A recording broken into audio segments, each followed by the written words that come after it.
further robust sanctions. Therefore, we are now proposing an 18th package of hard-biting sanctions. We're targeting basically two sectors, the Russian energy sector and the Russian banking sector. We're widening export bans and controls, and we strengthen the anti-circumvention measures. Let me first go on the topic of energy. For the first time, we propose a transaction ban for Nord Stream 1 and Nord Stream 2. This means that no EU operator will be able to engage directly or indirectly in any transaction regarding the Nord Stream pipelines. There is no return to the past. We also propose to lower the oil price cap from $60 to $45 per barrel. Since the oil cap was introduced in 2023, oil prices have gone down. They now trade very close to the cap level. By lowering the cap, we adapt it to changed market conditions and restore its effectiveness. Oil exports still represent 1/3 of Russia's government revenues. We need to cut this source of revenues. The oil price cap is a G7 coalition measure, so we will discuss at G7 in Canada at the end of this week or beginning of next week how to act together.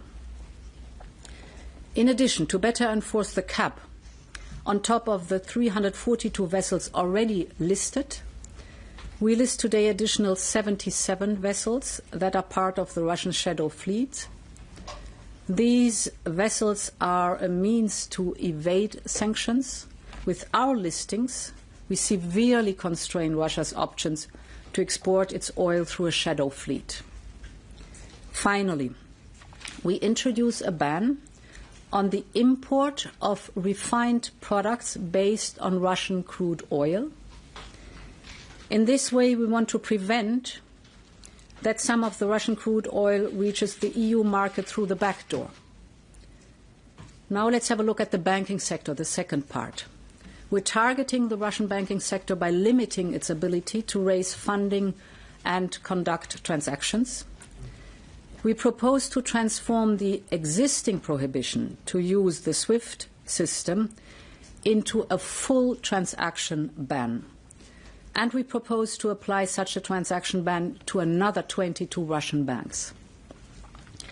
We also propose to extend the transaction ban to financial operators in third countries that finance trade to Russia in circumvention of sanctions. And we also propose to sanction the Russian Direct Investment Fund, its subsidiaries and its investment projects. In this way, an important channel for financing projects to modernize the Russian economy and strengthen its industrial base will be strictly limited. Now, the third point is that we propose further export bans worth more than 2.5 billion euros. This ban deprives the Russian economy of critical technology and industrial goods. So we're targeting machinery, metals, plastics and chemicals. They are used as raw materials in industry.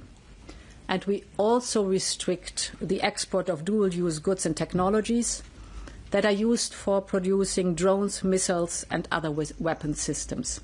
We want to make sure that Russia does not find ways to modernize its weapons with European technologies. Fourth and final, we want our sanctions better applied and respected. That is why we widen the scope of the transaction ban that already exists. And we list 22 Russian and foreign companies providing direct or indirect support to Russia's military and industrial complex. Putin's ability to sustain the war very much depends on the support he receives from third countries. Those who support Russia's war and the efforts of conquering Ukraine carry a heavy responsibility. With this package, we step up pressure on Russia. Our objective is very clear. We are reiterating the call for a full, unconditional ceasefire of at least 30 days. This pause in hostilities could serve as a vital step towards reducing civilian suffering, allow space for meaningful talks for a genuine peace. Thank you, President von der Leyen. And Chief Kallas. Good afternoon. This context where we adopt this package today is very, very stark. It is clear that Russia does not want peace. Nothing suggests that Russia is ready for peace. On the contrary, Russia is escalating its war in Ukraine. Maternity hospitals, emergency medical wards, civilian houses and infrastructure are not military targets. This is an outright illegal war. Russia is cruel, aggressive and a danger to us all. And we act now to support Ukraine, but also put the pressure on Russia. As the President said, the next round of EU sanctions against Russia will target Russia's energy revenues, including the shadow fleet, its military industry and its banking sector. On energy, like it was said, we propose adding another 77 vessels transporting Russian oil to the list, which would bring the total to over 400. When sanctioned, Russia's shadow fleet tankers cannot dock in ports and Russia has to find new vessels. This costs them more and runs down their profits. As President von der Leyen said, we are also proposing to lower the oil price cap from 60 to 45, which is lower than the market price. And lowering the oil price cap will hit Russia's revenues hard. And we propose sanctions on the Nord Stream pipelines to prevent Russia generating any revenue in the future in this way. It sends a clear signal we are not going back to business as usual. On the banking sector, we are turning the ban on SWIFT messaging services into full transaction ban. We propose 22 new banks to the list of institutions blocked from these transactions.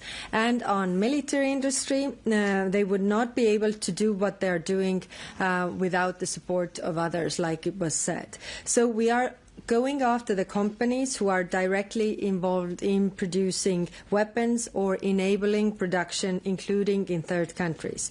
Today, we suggest adding 22 new companies, including some from China and Belarus, to the list of entities facing stricter restrictions on the dual-use goods. And this brings the total number of targeted companies to over 800. We do all this because sanctions work. Every sanction weakens Russia's ability to fight. So Russia wants us to believe that they can continue this war forever. This is not simply true. Russia has lost tens of billions in oil revenues, its economy is shrinking, and its GDP has dropped. Sanctioning the shadow fleet has been particularly impactful. After our last sanctions package, the 17th sanctions package, the oil exports from Russia via the Black Sea and Baltic Sea routes declined by 30% in a week. Only in the month of May, Russia's sovereign wealth fund declined by 6 billion from 42 billion to 36 billion US dollars. And it could run out of money by next year. By cutting off revenue streams, we prevent them from refilling their war chest. Every day Russia lies about its desire for peace. Putin is taking the world for a ride. Together with the United States, we can really force Putin to negotiate seriously. Every day Russia continues its war, the price must go up, and that's why we are proposing this 18th package of sanctions. Thank you. Thank you, Chief Kallas. We can take a couple of questions. Jorge.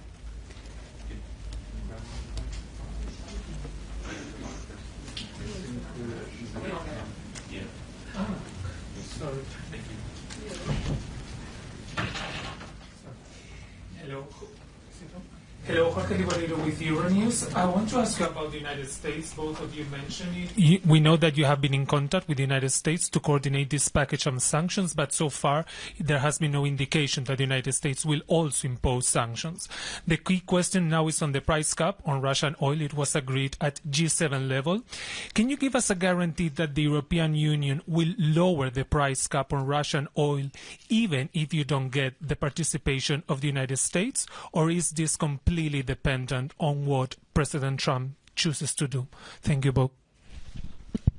So we have always been very coordinated on in the G7 on the topic of the oil price cap. And I'm very much looking forward to the discussions that we're going to have in Canada in about a week. There, this topic will play a role because we all know, and the Americans know as well as all of us in G7, that the oil price has lowered so much that the effectiveness of the cap is to be questioned. And therefore, we all want to lower the oil price from $60 per barrel down to $45 per barrel. Very much looking forward to that. My assumption is that we do that together as G7. We have started that as G7. It was successful as a measure from the G7, and I want to continue this measure as G7. I have nothing to add. Okay. Mark.